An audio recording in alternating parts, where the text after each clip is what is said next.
अहम खबर से मुतालिक आपको अपडेट करते हैं। पाक अफगान सरहद पर अफगान तालिबान और फितना ख्वारिज की बिला इश्तियाल जारहियत। पाक फौज का अफगान तालिबान और फितना ख्वारिज की बिला इश्तियाल जारहियत पर भरपूर जवाब। पाक फौज ने चमन सेक्टर में अफगान तालिबान की मुतादिद चौकियों को तबाह किया। सिक्योरिटी जराये का ऐसा बताना है। ऑपरेशन गजब लिल हक तमाम मुकर्ररा अहदाफ के हुसूल तक जारी रहेगा। इसी पर बात करेंगे अपनी नुमाइंदा सुमेरा खान हमें ज्वाइन कर चुके हैं। सुमेरा, किन किन चौकियों को निशाना बनाया गया, मजीद क्या तफसील है इस खबर की? जी बिल्कुल, ये बहुत अहम इलाका है और चमन और जो पाकिस्तान की जानिब से बलूचिस्तान चमन का इलाका लगता है, दूसरी जानिब से अफगानिस्तान की जानिब से ये स्पिन बोल्दक का इलाका लगता है, कंदहार का। और यहाँ पर इनकी अहम पोस्टें हैं अफगान तालिबान की, जिनमें सरशान, अलमरजान, ईदी पोस्ट, इसके अलावा इनके जो मूवेबल एसेट्स हैं जिसमें गाड़ियां हैं और उनके मिलिट्री व्हीकल्स हैं और दीगर मिलिट्री इंस्टॉलेशंस को भी कामयाबी से निशाना बनाया गया है। ठीक है सुमेरा, आप हमारे साथ मौजूद रहिए। इस हवाले से आपसे मजीद भी अपडेट्स लेते रहेंगे। अभी हमें डॉक्टर मरियम फातिमा ने ज्वाइन किया है। मरियम साहिबा, आपका बेहद शुक्रिया समा के लिए वक्त निकालने का। मरियम साहिबा, एक बार फिर से अफगान तालिबान और फितना और खवारिश की बिला इश्तियाल जारी थी और पाक फौज ने उसको नाकाम बनाया, क्या कहेंगे आप? जी, बहुत शुक्रिया मुझे मदऊ करने के लिए चैनल पे। जो इंसिडेंट्स हैं, आपने इसको नोटिस किया होगा कि जो पाकिस्तान की क़यादत ने, सिविल और मिलिट्री क़यादत दोनों, उन्होंने गजब लिल हक के नाम से जो ऑपरेशन स्टार्ट किए, इसका मकसद ये था कि जो एक रात है, रात is for the right purpose. जो गुस्सा है वो सही पर्पस के लिए है और एक पायस पर्पस के लिए है। उसका मकसद ये है कि जो TTAT अफगानिस्तान के अंदर, उनको ताकि इस बात पर पुश किया जाए और उनको इनकरेज किया जाए कि वो जो है कोई स्टेप्स नहीं TTP के खिलाफ। लेकिन चूंकि उन्होंने नहीं लिए तो फिर पाकिस्तान ने सारे मामले को जो है एक काइनेटिक अंदाज में निपटने की कोशिश की है, जिसका आपने देखा कि टेररिस्ट इंसिडेंट्स का स्पाइक है, उसके अंदर एकदम से ना वो डीएस्केलेट हुआ है, वो कम हुआ है, वो मिटिगेट हुआ है। तो आप ये देखिए कि ये जो सारा प्रोसेस था, ये इसलिए पाकिस्तान ने एक सख्त तबीयत से एक मेरा ख्याल है कि उन्होंने एक ब्लैक एंड व्हाइट के अंदर रह के ना, उस फ्रेमवर्क में रह के उन्होंने एक डिसीजन दिया कि we are now going to get rid of these terrorist element.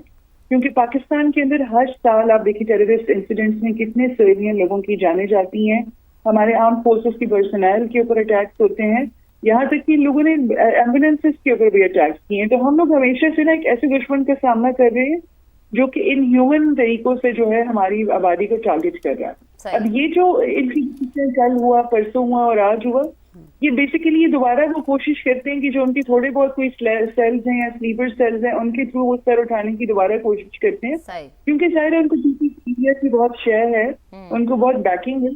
Pakistan ने जो एक सख्त किस्म का स्टैंड लिया है काइनेटिक ऑपरेशंस पे, बेसिकली इनडायरेक्टली इंडिया को भी मैसेज दिया है कि अगर आप ईस्टर्न बॉर्डर पे हमारा सामना नहीं कर सकते तो हम आपको वेस्टर्न बॉर्डर भी इस्तेमाल नहीं करने देंगे, कि वहां से आप एसिमेट्रिक अंदाज में, एक कन्वेंशनल अनकन्वेंशनल अंदाज में मिलिटेंट ग्रुप्स और ऑर्गेनाइजेशंस। डॉक्टर साहब, मैं यही आपसे पूछने वाली थी कि जिस दुश्मन का आप जिक्र कर रही हैं, वो दुश्मन तो हमारे मजीद दुश्मनों के हाथों में खेल रहा है। क्योंकि कल ही हमने ये खबर जब पढ़ी कि इंडिया के एक अपने जो है वो फ़ौजी की तरफ से ये बयान था कि किस तरीके से सरजमीन जो है अफ़गानिस्तान की इस्तेमाल होती है, फाइनेंशियल जो है उसको सपोर्ट किया जाता है भारत की तरफ से, टेक्नोलॉजी वाइज अगर देखें तो सपोर्ट उसको भारत के फादरलैंड यानी इसराइल की हासिल होती है।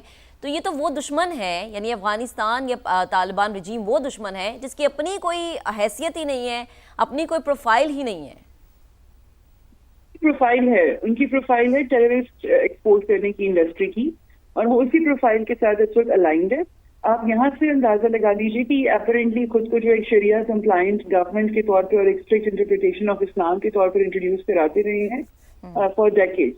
लेकिन उन्होंने अब देखिए ना, इतना पैसों के लिए और फाइनेंशियल सपोर्ट के लिए और खुद को एक टेरर एक्सपोर्ट करने वाले टूल के तौर पर उन्होंने जो है खुद को एक सख्त हिंदू सुप्रीमेसिस्ट गवर्नमेंट, जो इंडिया में आपको पता है कि किस किस्म की सिचुएशंस हैं, कि वो मुसलमानों की और माइनॉरिटीज के हिसाब से इनकी कितनी हार्ड लाइन पॉलिसीज हैं, तो वो कैसे इनका डेवलप हो गया एक नेक्सस आपस में। जाहिर है it is for money, it is because जो हमारा बॉर्डर का नेबर है इंडिया, वो इनके साथ जो है एक अलायंस कर रहा है for the sake of exporting terrorism, और वो पाकिस्तान के अंदर जो है वो स्प्रेड करने के लिए इनको इस्तेमाल कर रहे हैं। और प्लस आप देखिए कि जो असलहा है वो बहुत ज्यादा जो है इस वक्त वो असलहा भी इस्तेमाल हुआ है पाकिस्तान में, जो कि यूएसए ने छोड़ा था। जी जी। जी बिल्कुल साथ डॉक्टर ही साहब आप साथ दुरुस्त फरमा रही हैं। और ये जो अलायंस जिसका आप जिक्र करिए ये खुद अफगान तालिबान के लिए अब मुश्किल बनता जा रहा है, क्योंकि अब अफगानिस्तान में बहुत से धड़े भी सामने आ रहे हैं और अवाम इस चीज़ को रिजेक्ट भी कर रही है। बेहद शुक्रिया डॉक्टर साहब, आप हमारे साथ मौजूद थी। सुमेरा, आपने हमें तफसीलन आगाह किया, आपका भी बेहद शुक्रिया। आलमी और मकामी मार्केट में सोने की कीमत में बड़ी कमी देखी जा रही है। फी तोला सोना 8900 रुपए सस्ता हुआ है और 4,85,062 रुपए पर आ गया है। 10 ग्राम सोने की कीमत 7,630 रुपए कम होकर 4,15,862 रुपए हो गई है। आलमी मार्केट में $89 कमी से फी औंस सोना $4,627 पर आ चुका है। रिजवान आलम ने हमें ज्वाइन किया है। रिजवान, इस बड़ी कमी के हवाले से अपडेट कीजिए। देखिए, आलमी और मुकामी गोल्ड मार्केट के बाद सोने की कीमत में फिर बड़ी कमी देखी गई है। 24 कैरेट सोना 8,900 रुपए सस्ता होकर 4,85,000। 10 ग्राम सोने की कीमत 7,630 रुपए कम होकर 4,15,862 रुपए हो गई है। सोने की कीमतों में बड़ी कमी इंटरनेशनल मार्केट में $89 कम होकर 4,627। ठीक है रिजवान, आप हमें इस हवाले से अपडेट कर रहे हैं, आपका बेहद शुक्रिया। आगे बढ़ते हैं। मार्का हक में भारत की बिला इश्तियाल जारहियत के खिलाफ दोस्त ममालिक का पाकिस्तान के साथ मुकम्मल इजहार। आगे बढ़ते हैं। मार्का हक में भारत की बिला इश्तियाल जारहियत के खिलाफ दोस्त ममालिक का पाकिस्तान के साथ मुकम्मल इजहार। चीन, तुर्की, सऊदी अरब और आज़रबाईजान समेत दीगर ममालिक मुश्किल वक्त में पाकिस्तान के शाना बेशाना खड़े रहे। चीन ने पाकिस्तान की सालमियत और खुद मुख्तारी के तहफ़्फ़ुज़ के लिए हर मुमकिन मदद का यकीन दिलाया, तो तुर्की ने भारतीय जारहियत की मजम्मत करते हुए आखिरी सांस तक पाकिस्तान का साथ देने का आज़म दोहराया। आज़रबाईजान ने भारतीय जारहियत और शहरी आबादी को निशाना बनाने की भरपूर मजम्मत की और पाकिस्तानी अवाम के साथ मुकम्मल यकजहती का इजहार किया। माहिरीन के मुताबिक दोस्त ममालिक पाकिस्तान की खुद मुख्तारी के तहफ़्फ़ुज़ के लिए हर मुमकिन ताउन की यकीन दहानी दरीना ताल्लुकात की अकास है। चेयरमैन तहरीक इंसाफ बैरिस्टर गौहर ने बानी पीटीआई के तिबी मुआयने से मुतालिक सोशल मीडिया प्लेटफॉर्म एक्स पर अपने पैगाम में बताया है कि बानी को गुज़िश्ता रात आंख के इंजेक्शन और चेकअप के लिए पिम्स अस्पताल मुंतकिल किया गया। इलाज कुछ भी हो, उनकी तशवीश अब भी बरकरार है। बैरिस्टर गौहर ने मुतालबा किया कि बानी पीटीआई और बुशरा बीबी को बाकायदा इलाज के लिए अस्पताल मुंतकिल किया जाए, जहां उनका इलाज ज़ाती डॉक्टर्स की निगरानी में और अहले खाना की मौजूदगी में किया जाए। उनका कहना था कि अस्पताल में इलाज हर फर्द का बुनियादी हक है और वो काफ़ी अरसे से इस मुतालबे को दोहरा रहे हैं।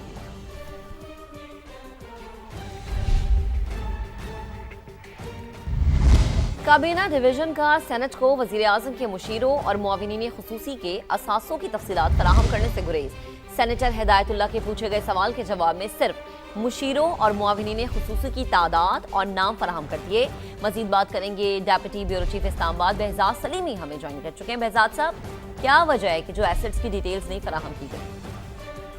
जी, सेनेटर हिदायतुल्लाह ने वज़ीर आज़म के मुशीरों और मावनीन खुसूसी के ज़ाहिर करदा असासों की तफसीलात तलब की थी, लेकिन वफाकी काबीना डिवीजन जो है इस हवाले से मुशीरों और मावनीन खुसूसी के असासों की तफसीलात देने से गुरेज़ा है।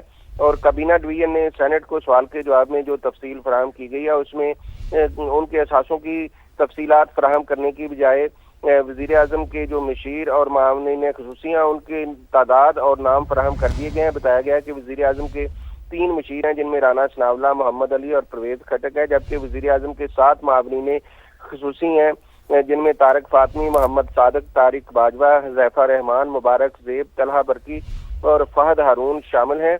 ताहम मावनीन खुसूसी और मुशीरान के असासों के हवाले से ये कहा गया है कि ये तमाम गोशवारे जो है काबीना डिवीजन के पास दस्तयाब हैं, लेकिन उसकी कोई भी तफसीलात सेनेट को फराहम नहीं की गई। जी ठीक है, बेहद शुक्रिया बेहजाद आपका तफसील के लिए।